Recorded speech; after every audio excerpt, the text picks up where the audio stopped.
Evangelista Paul Murtis. At Beth Flores po, magandang umaga po sa inyo. At kayo kasama namin ngayon sa programang Gabay dito po sa 702 DZS.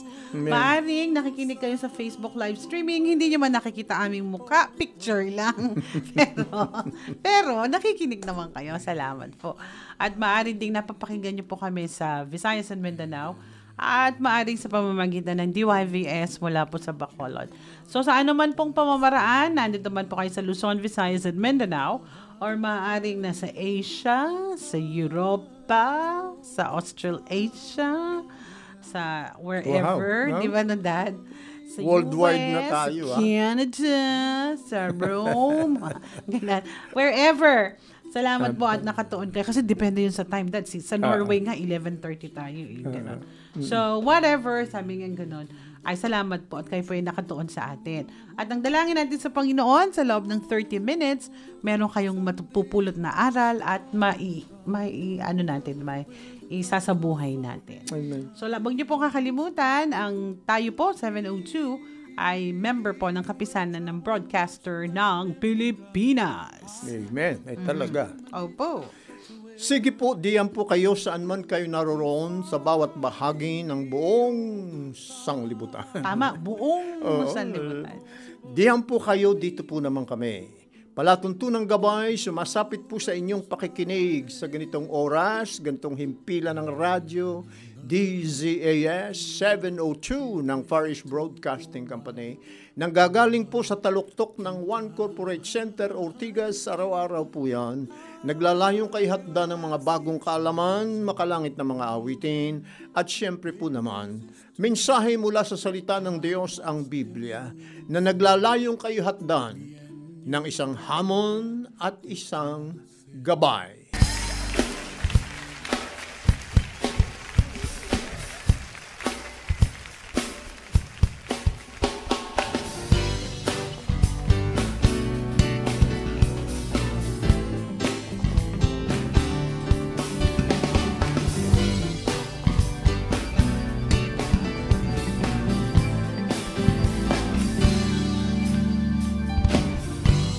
Salamat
Ito po si Beth Flores ng Gabay Library. May bago tayong topic. Ayan. Mm-hmm. Sa buong February, nag-focus tayo sa iba't ibang relationship na kinabibilangan po ng karamihan sa atin, ng mga listeners natin. Nagsimula tayong pag-usapan ang pagpapatatag ng ugnayan sa pamilya. Tapos, sinundan natin ang mga secrets ng mga mag-asawang nagtatagal. So, sa ngayon naman, mag-focus tayo sa mga relationship na magsisimula pa lang.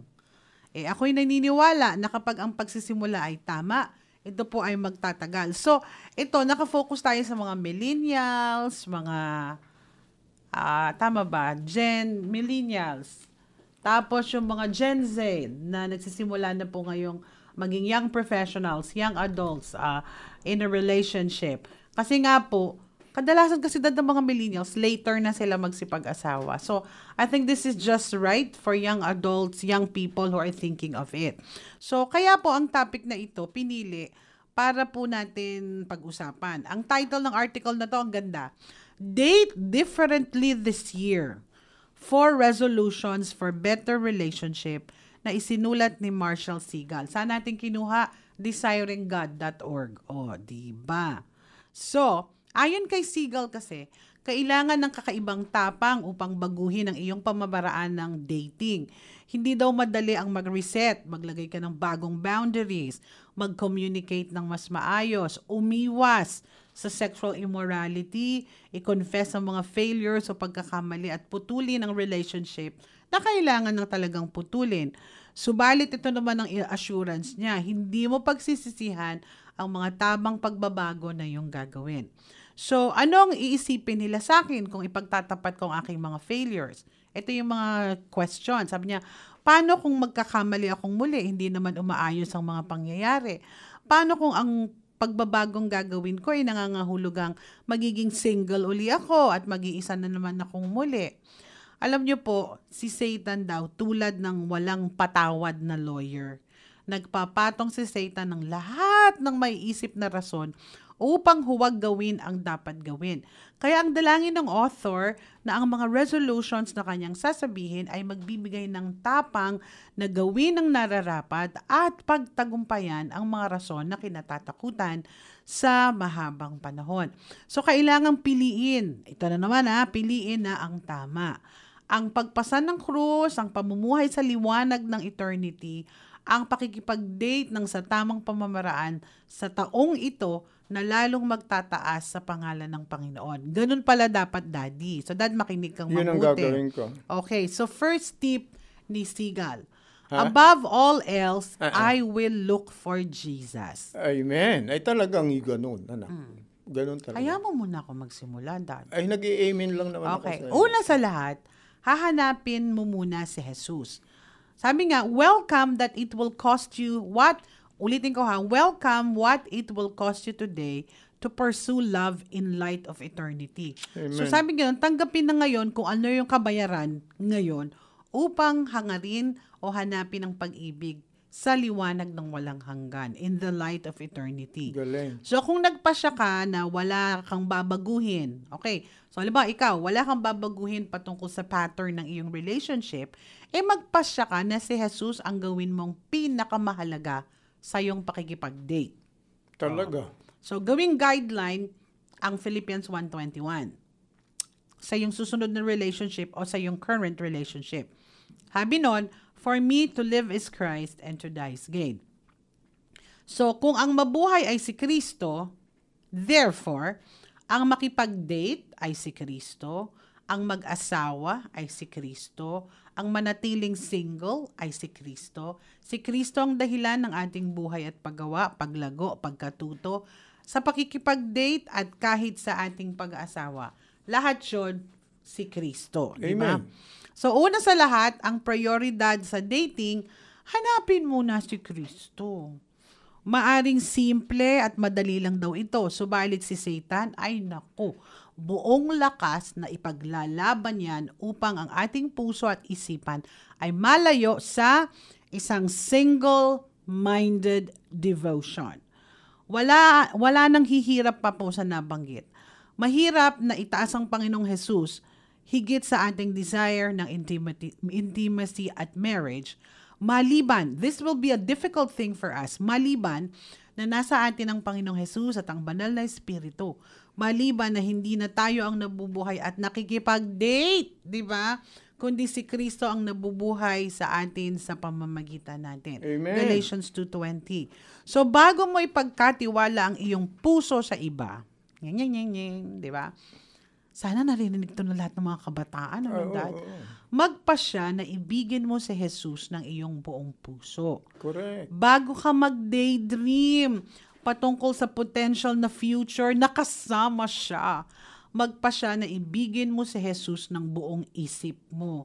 Bago mo pa isipin na makikipag-isa ang iyong kaluluwa sa iba, magpasya munang ibigin si Jesus ng iyong buong kaluluwa. Bago ka magsakripisyo dahil sa iyong minamahal, magpasya na ibigin si Jesus ng iyong buong kalakasan. Amen. Magpasya na ibigin mo ng higit ang Panginoong Jesus kaysa iyong pagmamahal. Correct. Correct na correct ang daddy Ay, ko. laki. Ay, naku, yan talaga ang kailangan. At habang ibinibigay mo ang iyong puso, 'di ba? At habang ibinibigay mo ang iyong puso una kay Kristo, siguraduhin mong ang iyong boyfriend o girlfriend ay katulad mong inuuna din si Kristo. Correct. Yan.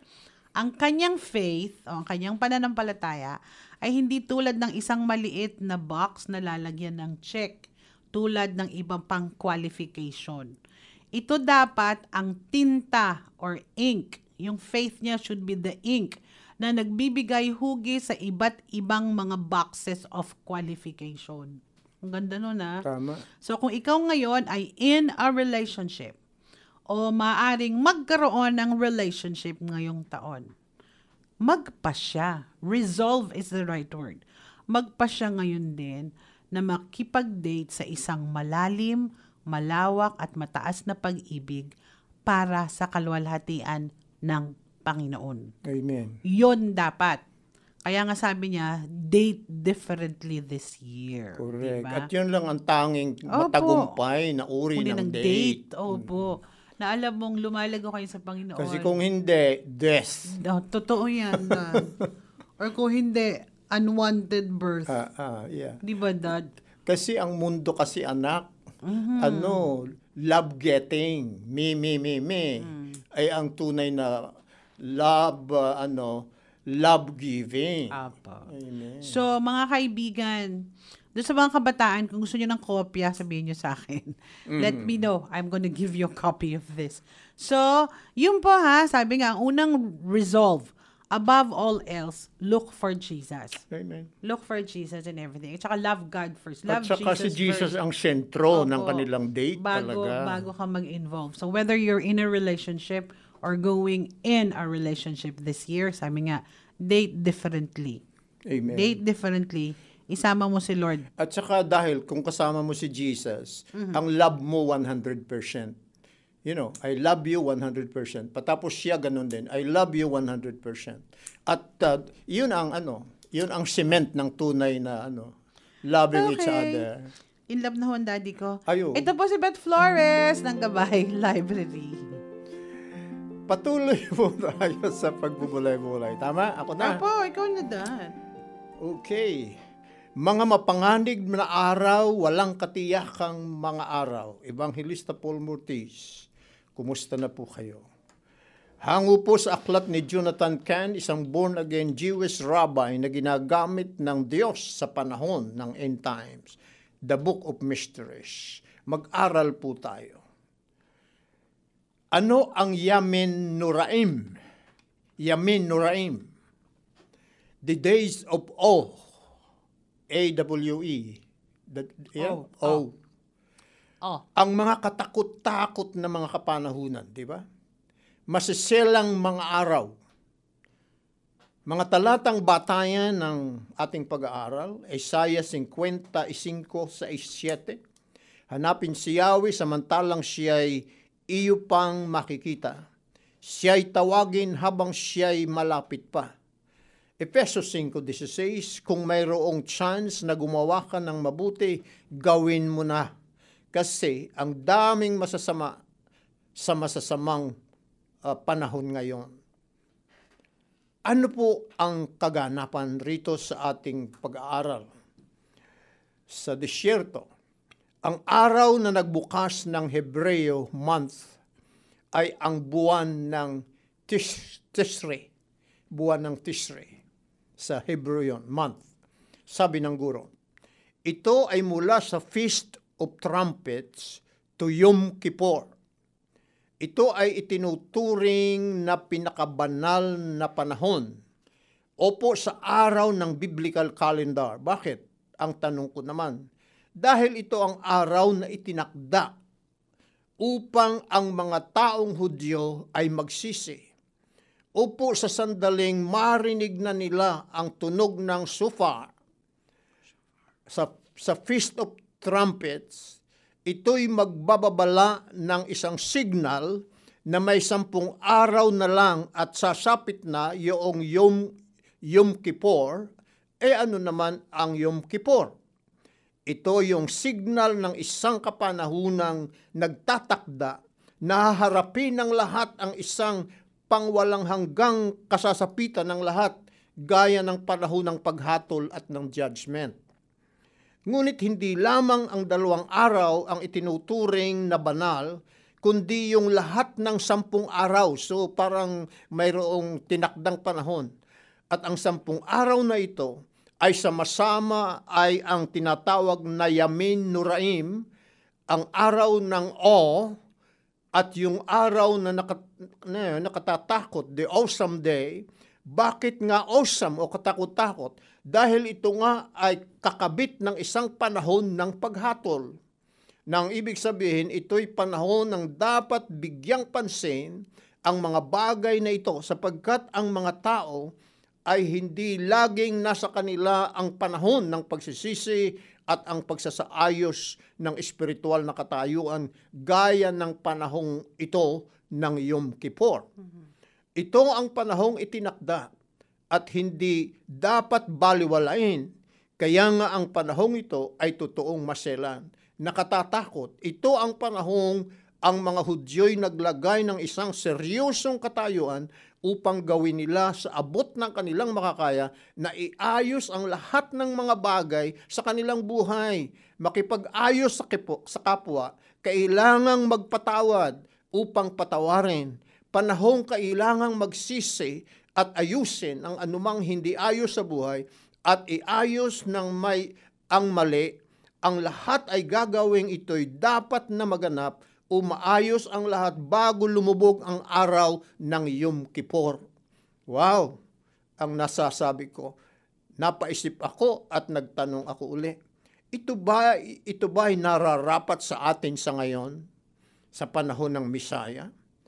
Ito nga po ang masilang araw, ang araw ng O. Ang araw ng O ay ito yung larawan ng isang bagay na mas mahalaga at dakilang panahon na hindi dapat baliwalain sa ating panahong ito. Dapat ang mga araw natin sa mundo ay ay maigsi at hindi forever. Isang tibok lamang ng pusong magmintis, tapos na ang iyong mga araw sa mundong ibabaw. Mayroong piniling panahon ng pagwawakas at ang katapusang kasunod ay ang walang hanggan, ang eternidad. Magsimula tayo sa araw ng paghatol upang ang ating pangwalang hanggang katayuan ay maging isang tiyak. Opo sa panglangit o sa kabila. Ang panahong ibinigay sa atin ay mga araw na itinatalaga at hindi dapat sayangin. Kaya't magpasya na agad, makipag-ayos sa Diyos, sa iyong kapwa, at iayos ang anumang mga mali. Ngayon lang ang panahon mo. Kaya kung hindi mo pa ito nagagawa, gawin mo na ito. Ito lang ang panahong magagawa mo. Iyong bago sumapit ang pagsasara. Ang nalalabi mong panahon ay ang tinatawag na Yamin Noradim. Yamin Noradim, o nga, ang nakatatakot mong araw. Days of awe at maigsi, magpasya ng tama, magpakupkup ka sa awa at habag ng Diyos na nag-aanyaya naman na ikaw ay lumapit. Amen. Sagutin ang paanyaya ng Diyos, His inviting grace. Paglalapat at misyon, tingnan mo ang bagong pagtingin, ang araw mong nalalabi pa. Yamin Noradim, masilan at nakatatakot na panahon na hindi dapat sayangin.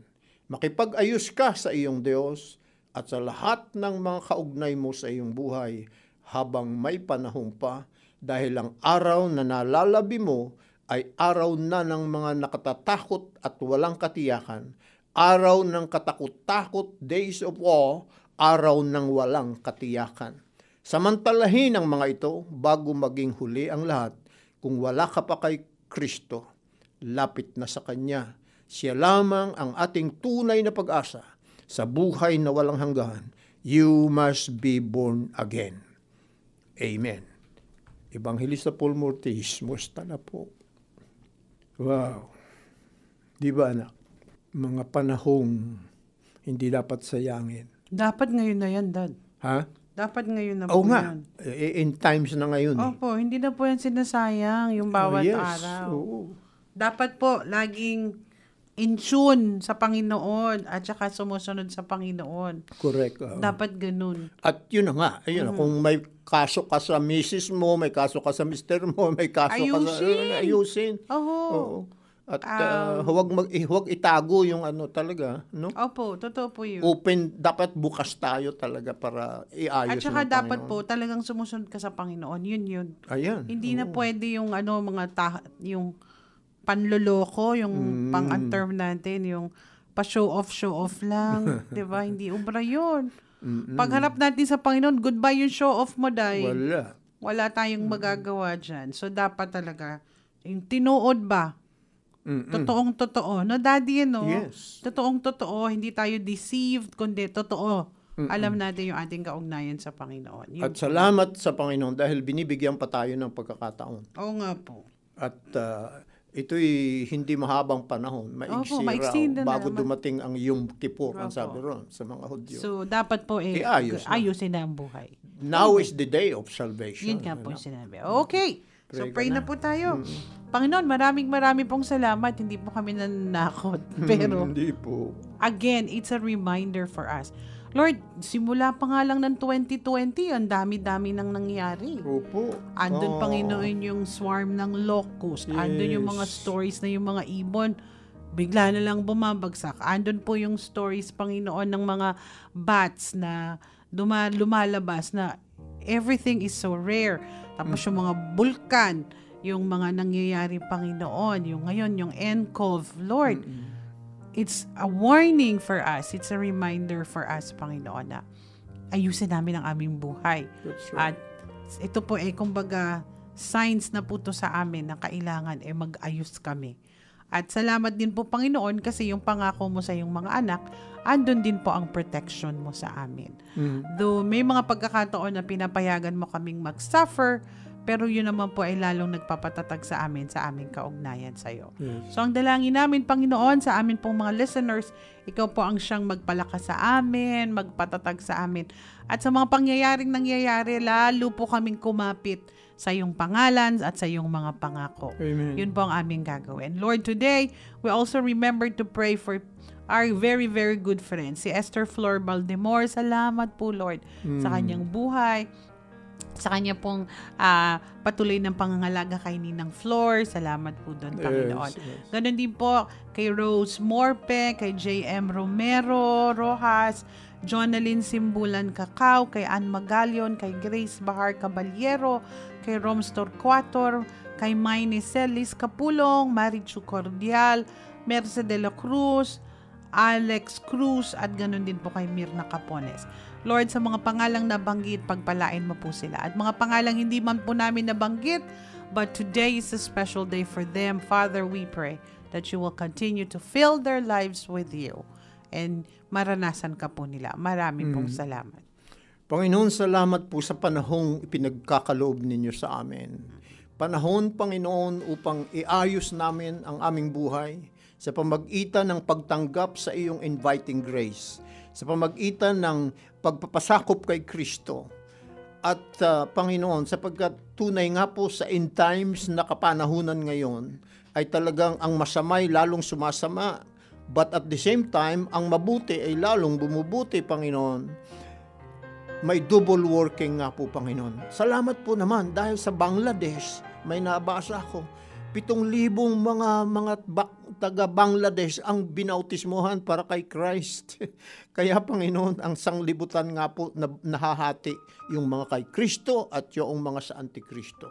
Piliin po namin dakilang Diyos, si Kristo, at tanggapin yung kanyang inviting grace upang makipag-ayos kami sa Kanya at yung pangalan namin ay masulat sa aklat ng buhay. Patawarin kami sa aming mga kasalanan at gawin kaming anak. At maging sa kapanahunang ito ng end times, patutuo para kay Kristo para yung iba naman ay maligtas rin. Huwag po ninyo kaming lalampasan sa pangalan ni Jesus. Amen. Skies are blue. Sa atin pong pagsunod sa Panginoon, dapat po talaga todo-todo yan. Walang atrasan, no? Hindi yan urong-sulong. Pero bago po ako magpaalam, remind ko lang po kayo, meron pong VBS, Vacation Bible School Teachers Training. Gaganapin po yan sa MCF, March 14, 2020, 8 a.m. to 4 p.m. Sa amin po yan sa 11 Purple Street, Concepcion 2. May registration fee po ito. Mag-inquire na lang po kayo kung magkano. Very, very affordable. Tawag po kayo sa MCF. The number is 8941-3745. 8941-3745. Hanapin niyo po si Susan or si Ma'am Tita. So, yun po ang gawin nyo para ho maging part kayo ng trainings. Ito po ay sa CSM, Church Strengthening Ministry. So, ganun po. So, ito po si Beth Flores. Lagi pong nagpapaalala. Life is not a series of chances. It is a series of choices. Sa ngalan po ng ating Panginoong Hesus na ating sinasamba at niluluwalhati, at sa pamamahalang teknikal naman ng kapatid na Reggie Villena. At Kina Villanueva. Ito po naman ang inyong lingkod, Evangelista Paul Murtis, nagsasabi, kapag si Hesus Kristo ang inyong gabay, hindi kayo mawawalay kailanman. Pagpalain po kayo ng Diyos paalam sa ngayon. Ngunit hanggang bukas na muli, sa isa na namang gabay.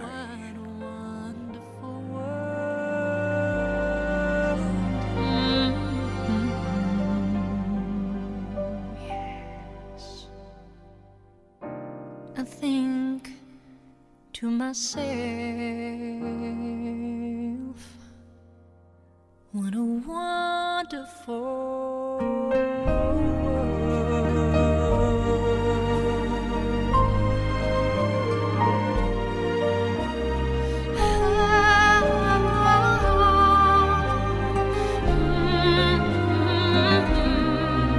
I see trees of green, red roses too. I see them bloom for me and you, and I think to myself,